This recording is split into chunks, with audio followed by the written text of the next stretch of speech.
Sony has finally released information on the PS5. Will it be a game changer though?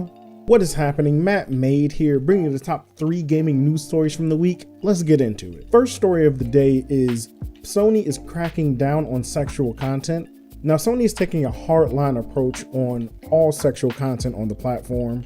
They have told the Wall Street Journal that they're concerned about their reputation and fear legal and social backlash. Now, this isn't too surprising as Sony's the forerunner in the gaming industry right now. They have the biggest foothold, they have the biggest platform currently, and they have a lot to lose if, say, someone gets offended or a group of people get offended by whatever sexual content a developer makes. So they're just tuning that down and like, no, we're not going to accept that at all. It's a valid business decision. Also, the PlayStation is Sony's bread and butter currently. Like, this is keeping the ship afloat more or less. They are all in on gaming. So when you have your bread and butter, you want to keep it safe. You want to tuck that baby away and make sure it can't get hurt. So it's not too surprising that they're moving in this direction. Many devs do feel that their visions will be hindered and they fear that their games will have to be censored or completely rejected on Sony's platform, on PlayStation. Now, this is a valid concern for, a lot of Japanese games like Senran Kagura, One-chan Bara, I know definitely. A lot of the other niche games and a lot of the anime titles that have scantily clad women. Where the scantily clad men at? I want equality, damn it. I just thought about that, but that's neither here nor there. Many of the Japanese games will be affected by this. Apparently, the change in policy was spurred on by the Me Too movement.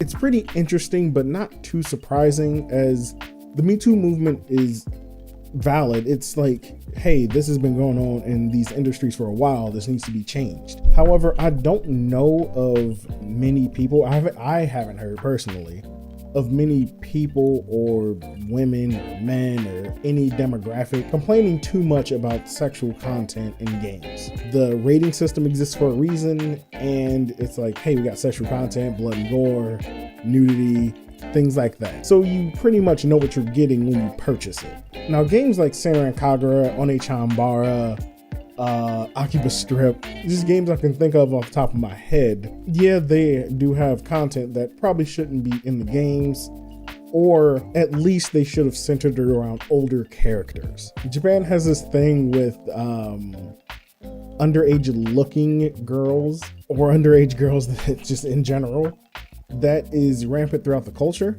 And this is mostly centered around gaming, anime and manga, some pop culture. Like the Lolita craze is just huge over there. It's kind of crazy. But that's just my perspective, outside looking in.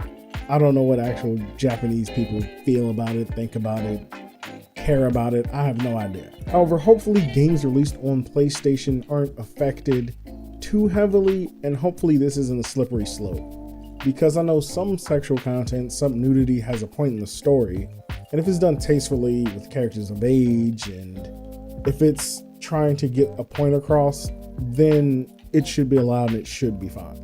There's a rating system for a reason. I know PlayStation wants to police their platform, which is completely fine, but let's not go too far and start hindering and clamping down on freedom of expression. But this is a very interesting topic, and I'd love to hear your thoughts on it. If your thoughts differ from mine, if you feel like no, there should be no sexual content in games at all, let me know in the comment section down below and give me your reasons why. I love to hear them and I love to talk to you about them.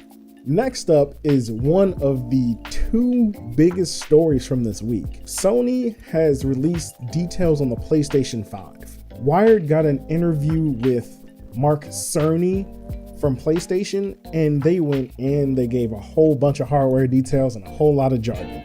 So let's get into it, let's get through it, and let's see what all this means. So Mark Cerny threw out some specs and some comparisons between the PlayStation 4 and the PlayStation 5. For example, they used the load times of Spider-Man on PS4 Pro versus Spider-Man on PS5, meaning possibly that there will be cross-play, or possibly that your library from your PS4 can be moved to your PS5, which would be fantastic and phenomenal.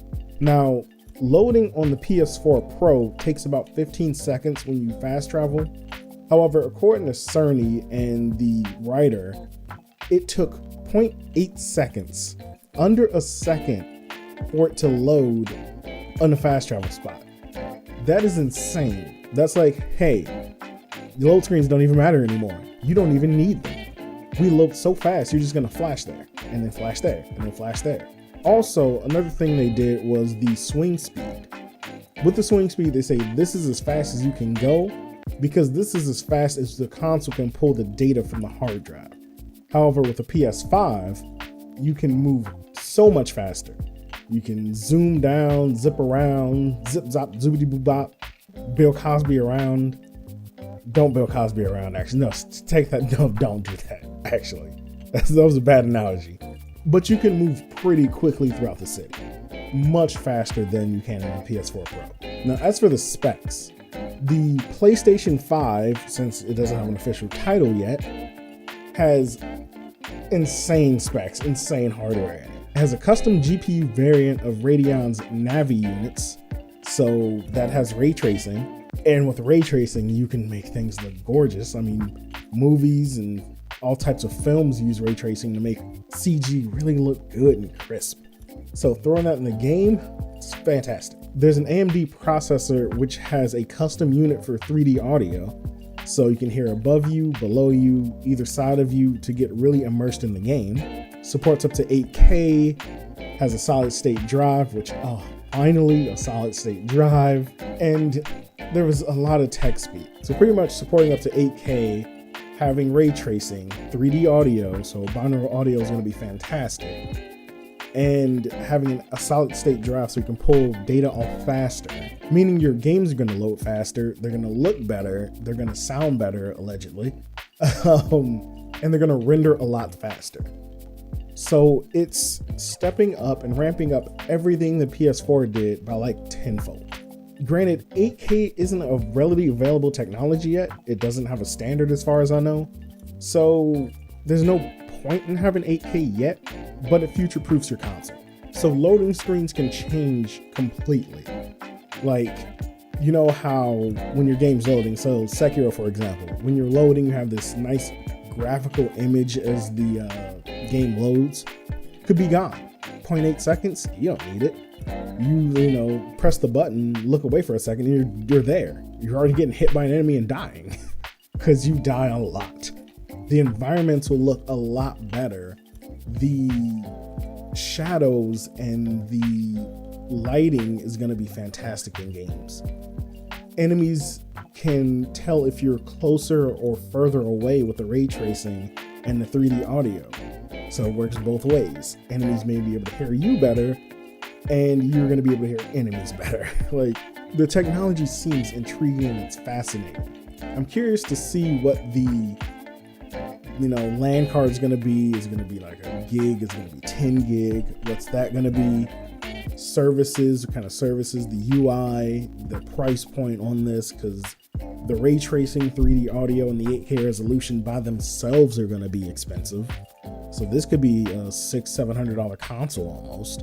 And not to mention the solid state drive, which is apparently a custom made, solid state drive. It just sounds like a monster and a beast. I'm curious. I'm interested.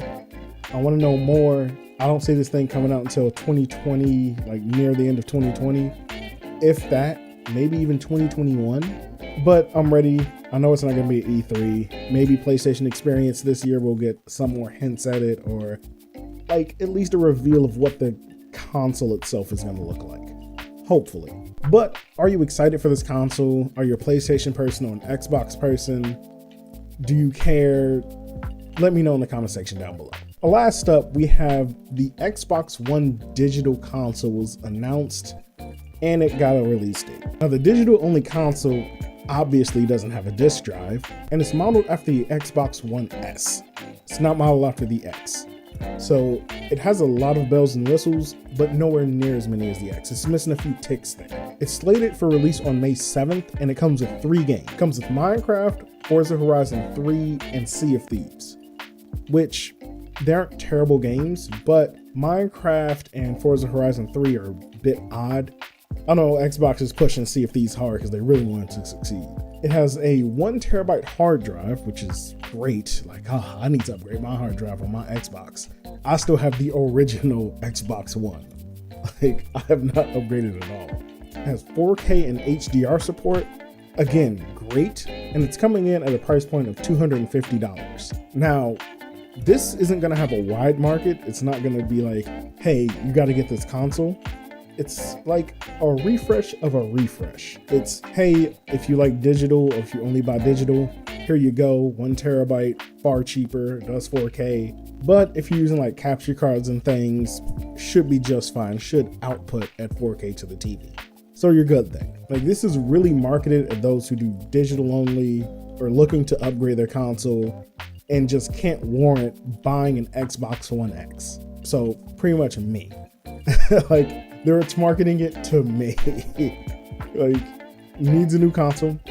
Probably. Can't really warrant getting an Xbox One X? Yeah. Buys a lot of digital?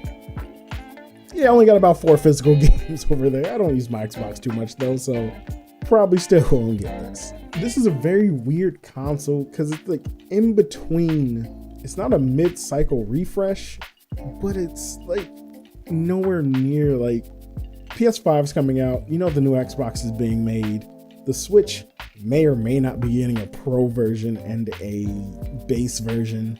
All these companies are coming out with newer things, so it's just a bit odd and it feels mistimed. I feel like it should have came out with the One S around that same period. But we'll see if it sells. We'll see if it's anything at all. But let me know if you're interested in the all digital Xbox One. That brings us to the end of today's show. Again, leave a comment down below letting me know your thoughts about one or all of these stories. I love talking to you. I love the conversation. I love bantering back and forth about the gaming technologies. It's all just very exciting to me. And don't forget, if you're a fan of gaming, consider striking that subscribe button and hitting the bell. This is Mattmade, and I will see you Monday.